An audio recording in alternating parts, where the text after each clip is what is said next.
Hi, Hi. welcome back. With how saturated the gacha market is today, it can be kind of confusing to find a gacha game suitable for you. With all sorts of people recommending all sorts of different games with varying degrees of goodness, you may find yourself wasting your time on a gacha game like It's the Dragon biggest Ball piece of Legends dog shit. that screws you over whenever you try to pull for a new unit. So, in this video, I want to look over at the perfect gacha game for almost every type of gacha player. Whether you're a hyper addicted to gambling PvP expert or a laid back mint picker, I've got something for you today. Before we start, just make sure to like, comment, and subscribe for more content like this in the future, and join the Express Friend Discord server for a fun and lovely community to hang out with, all about gaming and anime, where you can join giveaways and events and share pictures of cute pets. Now let's get onto it. In this video, we're going to be looking at several games for each type of player. I've collected several types of players ranging from meta chasers to casuals to gooners, and assigned a few gacha games for each of them. Games can be assigned multiple types of players, so you will see one game multiple times, just focusing on different aspects of that same game. So, first type we'll be looking at is the meta slave. These types of players chase the meta but have probably never met a girl before in their lives. So, whether in PvP or PvE games, there's always that type of player. If you like PvP, gacha is probably the best way to constantly screw yourself over because of power creeping, company greed, all of that stuff. But there are still games that are perfect for you.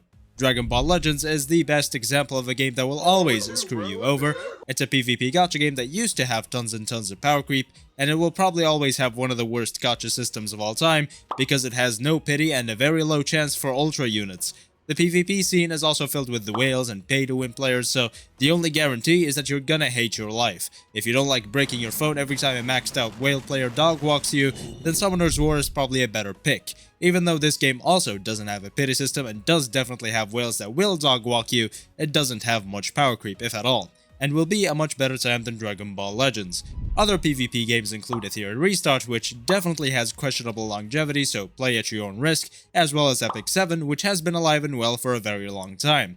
Although, if you'd rather save yourself a lot of sanity, but still probably suffer, then there are PvE games with a meta to constantly chase. The biggest example is probably Honkai Star Rail, where the meta always changes in favor of the newest units. Be careful though, because power creep is heavy in that game. There are probably no 4-star unit releases planned for a very long time, and as soon as you get a new unit, they will become half as effective as they were in the previous endgame cycle. However, there are still a lot of people who have fun in Honkai Star Rail, and as long as you're having fun, then nobody can tell you what to do. Just make sure you're not getting screwed over by hoovers, unless you like that too, of course, for whatever reason. Some other meta-chasing games where there isn't much power creep include Wuthering Waves or Zenless Zone Zero. Wuthering Waves has a slightly complex combat system where you can take advantage of many different teams and always have something that's at least pretty viable in every piece of endgame content. Although your device may suffer a little bit because optimization on Wuthering Waves has been pretty bad lately. In Zenless Zone Zero, the combat is definitely way more just mash left click until you win, but also definitely has some cool mechanics, so your meta chasing brain will still have some fun. Also, Wuthering Waves and ZZZ will be recommended for other types of players. Arknights is also a wonderful game for meta chasers, where there are many different challenges to complete for everyone. I would rate Arknights as one of the best gacha games of all time, and I am looking forward to what they do with their next game, Arknights Endfield. I honestly have nothing negative to say about it. Play Arknights if you like meta chasing and fun challenges, as well as a good story and good characters. Another game I would nominate for the best gacha game of all time is the Battle Cats. Unironically, a super good game. It is probably one of the most challenging gacha games, and in a very good way. You do not need to pull at all, but you get a lot of resources to get many units, and the gacha system is one of the best because you can literally track what you're going to get, so you will never ever miss if you do it correctly. The units you get are always super powerful no matter the rarity, and they will always be super useful in every piece of content the game offers. I love this game, but sometimes it is very difficult and challenging, and I start hating it, but in a very good way. If you like very hard content that's delivered in a simple but insanely effective method, the Battle Cats is the perfect game for you. The next type of player is the story nerd. There are many games to suit this type of player. It's honestly kinda crazy. The first game I think of when recommending something for a story-driven player is Limbus Company. The gameplay itself isn't that good, even most Limbus players themselves admit that. However, if you're there mostly for the story, you will have a great time. The world building in this game is immaculate. I was very interested in the lore I was reading on the loading screen when first downloading this game, but the gameplay was just not enough for me to be interested in the game itself, as a gameplay first type of guy. However, if you like story, you will love Limbus Company. I would also suggest Reverse 1999 for story lovers, since that game also has a great story. Honestly, I can't tell much of a difference between Limbus and R1999 players. Those two are like fruits of the same tree. Another great story-driven game is Fate Grand Order, and obviously it has a great story because it's a Fate game, and Fate is one of the longest running and most successful anime series of all time. It does have much better gameplay than both Reverse 1999 and Limbus Company, so if those two lost you on their gameplay, I would definitely suggest Fate Grand Order. I just really hope that Starwell doesn't screw up their Fate lore during the collab. Oh, and HSR isn't on this list. I f***ing hate HSR story. It might have gotten better in 3.3 and 3.4, I genuinely don't care, I'm not putting it here. I guess I'll have to have it as an honorable mention to remove as much bias as possible, but nothing more than that. It has pretty decent lore, but a lot of it has terrible storytelling. The next story-intensive game is Nikke Goddess of Victory. Now, a lot of people say they play Nikke for the plot, but honestly I don't think they're lying. Nikke's lore and story are actually very highly praised by anybody who experiences them. They might have had the player's curiosity with the Goon bait, but they grabbed their attention with the story. If you're like under 18, probably don't play Nikke, but otherwise if you enjoy a good story, definitely give it a shot. A few other honorable mentions that have very highly rated stories are Arknights, Punishing Grey Raven, and Guardian Tales. The next type of player is the Goon. I'm not gonna say much because we all know what we're talking about here. Nikke Goddess of Victory, both the plot and the plot like we said are good in this game.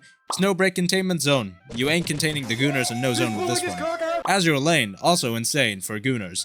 Love and Deep Space for the gals and gay dudes. Wuthering Waves and Zenless Zone Zero have two metas, one where you actually have to play the game and be challenged, and another where you have to play with one hand. Also, Battle Cats unironically has insane designs. Now for the serious part, if you simply like good character designs, then here are the best gacha games for you. Honkai Star Rail is definitely in the top 3 of the gacha games with the best character designs. Some people don't like Hoyoverse's style with all the asymmetry and bare shoulders, but I honestly think they're just nitpicking because all that stuff looks very good. When comparing it to Genshin, for example, it's much more of a mature art style that doesn't look like you're playing a kid's game. The designs in Star Rail all look very incredible. The only one I would genuinely call ugly is GACHA, and of course, since HSR is here, Honkai Impact 3rd will be too. HI3 has some of the best designs in gacha ever, and that will always be true. Arknights in this regard is probably number 1 for me, and when it drops, Arknights Endfield will probably end up having even better designs, which I'm super stoked for. Arknights characters have such a good style and vibe to them, which I'm in love with, and the art style itself that their splash arts are drawn with is super pretty and appealing. Other games that have really pretty designs are Reverse 1999 and Limbus Company. They both have super pretty art styles as well. And finally, we have the casual player. This type of player just wants to log in for 1 hour a day as a maximum and does not think too much while playing their favorite games. The perfect game I think of is Genshin Impact. It's practically made for casuals because the devs themselves are probably very casual. As in, not very good at their job. Still though, I can't lie about this game being absolutely perfect for the casual player base. It's pretty low maintenance unless you want to hard clear every single bit of exploration and maximize artifacts fully, and unless you grind for 7 hours every day, you will always have some exploration content to do. Honkai Star Rail is also great for casual players, but its gameplay is definitely way more hardcore player focused. And to be honest, I can't really think of many more games that would be as perfect as Genshin is for casuals. You know, because other devs actually try to have real content in their game that isn't walking around and picking mint. And that's everything I have for you today. Thank you so much for watching. If you've got anything to add about any type of player or any type of game for each of these player types, then definitely comment them down below. Other than that, make sure to like, comment, and subscribe for more content like this in the future, and join the Expression and Discord server for a fun and lovely community to hang out with. Thank you again for watching, and I will see you next time.